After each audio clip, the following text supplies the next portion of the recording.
Hi, I'm Glaive, and these are the records of my life.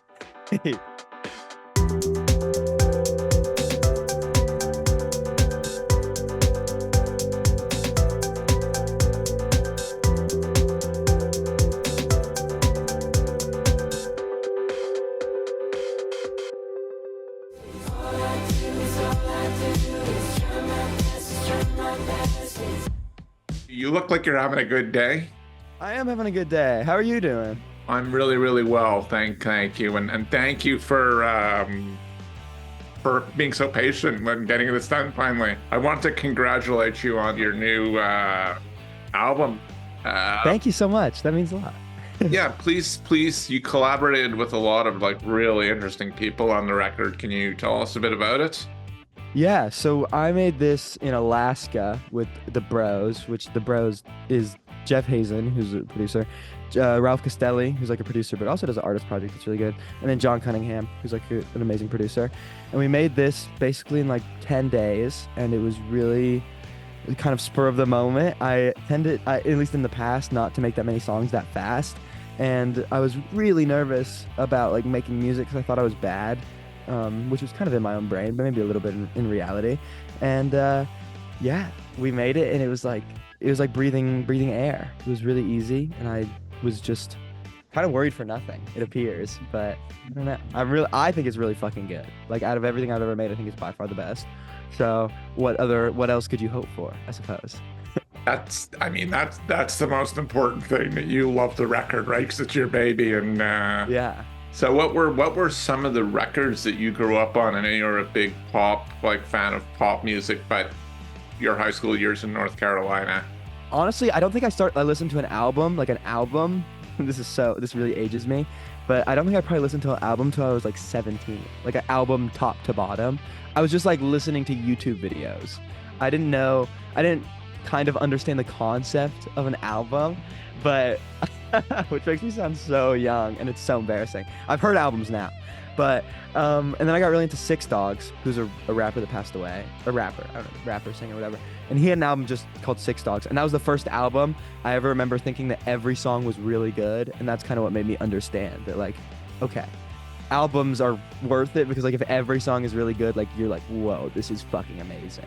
And that was like the first album I remember being like, this is so good.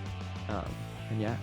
That's the best thing, when a record leaves a mark on you like that. It's the most joyful thing. I'm sure you can agree. Yeah, I especially like realize like not knowing that was a feeling that I could feel was so mind blowing. Because then I got really into like albums. Like I remember, all this ages me so bad. Like it makes me seem so young. But I remember I first heard the first Bon Iver album. And I just like hadn't ever heard music like that. Like I was so like listening to like really loud rap music, and I just like listened to this album. And he has this one line where he's like, I'm my mother's only son, it's enough. And I'm my mother's only son. I heard that line, I was like, dude, fuck me. Music is so good. And I was just like mind blown. And yeah, that was like probably the first album where I was like, this is like, whoa. Like this is some shit that like changed my life. And that's a beautiful record. Yeah, but I was definitely really young when it came out, like too young to be conscious of music. But yeah, I remember this would have been like 2 years ago, which again, kind of embarrassing. But listening to like that, I was just like, dude, fuck me, he's so good at music. And yeah, that kind of led to me listening to like albums. And now I kind of I'm still kind of the Gen Z single, like listening to songs and liking certain songs off an album and then doing that. But I have some albums that I'm like, this is amazing.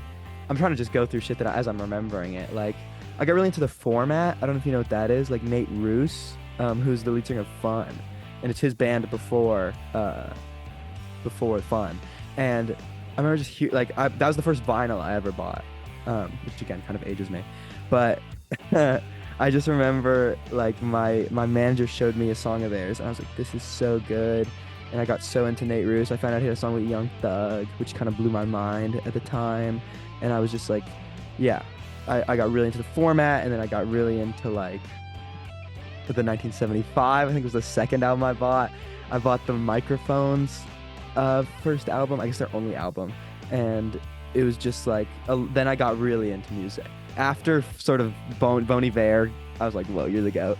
Then I got really into like bands and shit. Like I got really into Midwest emo, like buying the vinyls and shit, which take a long time to find. Like finding a fucking modern baseball vinyl made me want to kill myself. Like I spent so much time looking for this fucking, I can't even remember what it's called, like the one with the yellow cover art, and I was just like, dude, I spent so much time, got it. But I have it in LA. I don't have any vinyls here. I don't have a vinyl fucking player. But in LA I have a vinyl player.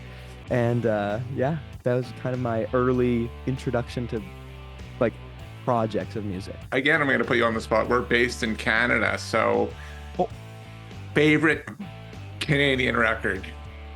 Favorite Canadian record? What is like a... I really used to be into... Do you know who Pressa is? He's like a rapper. I was really into Pressa. I forget what his album's called. Again, I'm so young, like so Gen Z. Like I don't know what anything is called. I was really into Pressa for a while. I would say Drake, which is kind of cringe, but like I don't really like him for like a more of a personal reason now. But isn't Alvvays from Canada? Like Alvvays. Yeah. I love their the album with all the people. I don't know what it's, again, no idea what it's called. I love that album. I will say that was kind of a good pull because I was gonna just say some bullshit rap songs that I liked, but that is actually a really good. Yeah, no, it's a great record. We have a lot of good. I mean, not that I'm not trying to sound like tourism Canada. Like some of the biggest artists ever. Yeah. So hats off Canada, bruh. Y'all do something special. There's something special in the water out there, I heard. What record, if you had a chance to hear it live in its entirety, would you pick? Do you know who Gigi D'Agostino is? I know Angelo, but not Gigi. Is that Gigi D'Agostino is like a Italian, I want to say DJ. I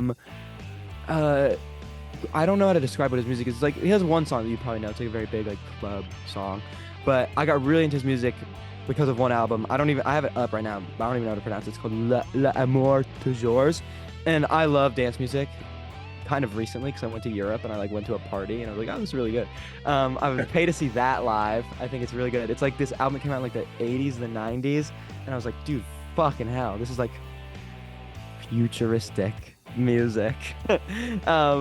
I would love to see the Format live. I'd love to see Modern Baseball live. I would love to see, there's this Russian band called Uvula that has a really good album that's in Russian, so I shan't even try to pronounce it. But I would love to see that. I saw the 1975 live, and I loved their newest album, Being Funny in a Foreign Language. I thought that was fucking amazing live. That's a good list. Yeah, not too bad. List. What's a record, a new discovery for you? It doesn't have to be a new release. It can be an old release that you're just obsessed with these days. Let me think. Do you know who Andy Schauf is? Sure, he's Canadian.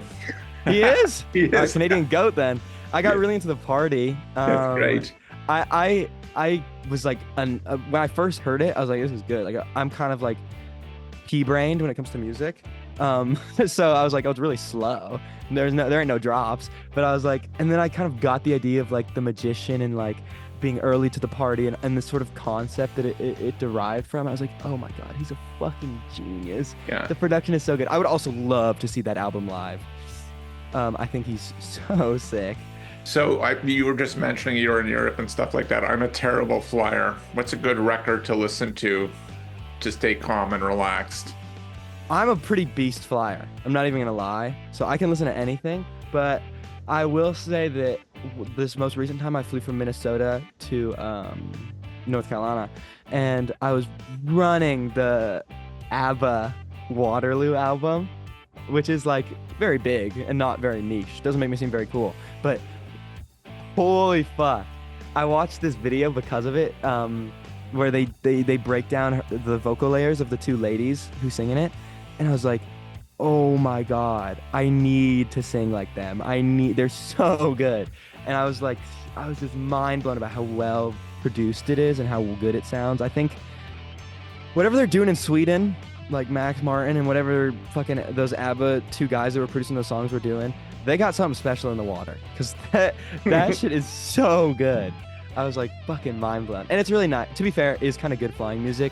Because it's not like it's kind of just like walking through the airport. You're like walking to the beat. You're like, yeah. And yeah, I'd say Abba Waterloo. Go again, not a niche deep cut where I'm like everybody's like, wow, he's the sickest, but I fuck with Abba. Thank you so much for being on Records of My Life. We're on to the speed round. You picked a lot of great records, and we really appreciate it. Weed, water, or wine to listen to your favorite record or to write? Definitely wine. I can't. I mean, I can only say I'm 21, by the way. Definitely 21. Wine for sure. I don't smoke at all, so gotta go with wine. Coffee with an artist, alive or dead? I'd really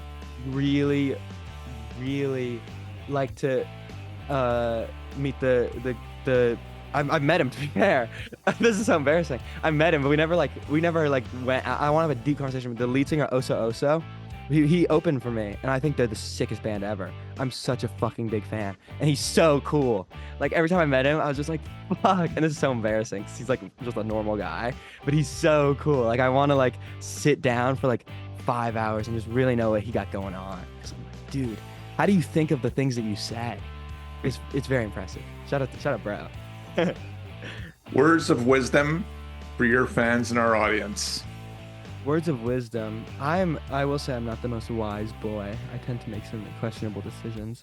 But I think something that I realized a lot with being home and like being with my parents, I'm gonna be very honest, is that like last year I was going through it a lot. I was like really like, I don't know if you've heard the EP. Like there's a song in there called Living Proof that's just like kind of depressing. And I was like, it made me realize like being with my family and being home and like getting a car and like all these like quite normal things, that how precious sort of being alive is, and how much I used to like not care about that, how much I used to just be like whatever happens happens. But now it's like I don't want to be fucking too deep, but I used to want to be like not alive, and now I would be the most scared thing I am of in life is dying. So it's not really wise, but it's just like, bro, as long as you're alive, it will always get better. Like you could be having the worst day of your life, but as long as you're not dead the next day, then there's a 100% chance that it's better. So I don't know if that's wise, but no, that's really beautiful. That's especially in this day and age. Those are really sage. That's real sage advice. We really appreciate it. The show is really nothing without you. So please like or subscribe or check out our Patreon. And this year we've switched it up, and you can win a record just for leaving a comment. Thank you again, and we love you. Peace.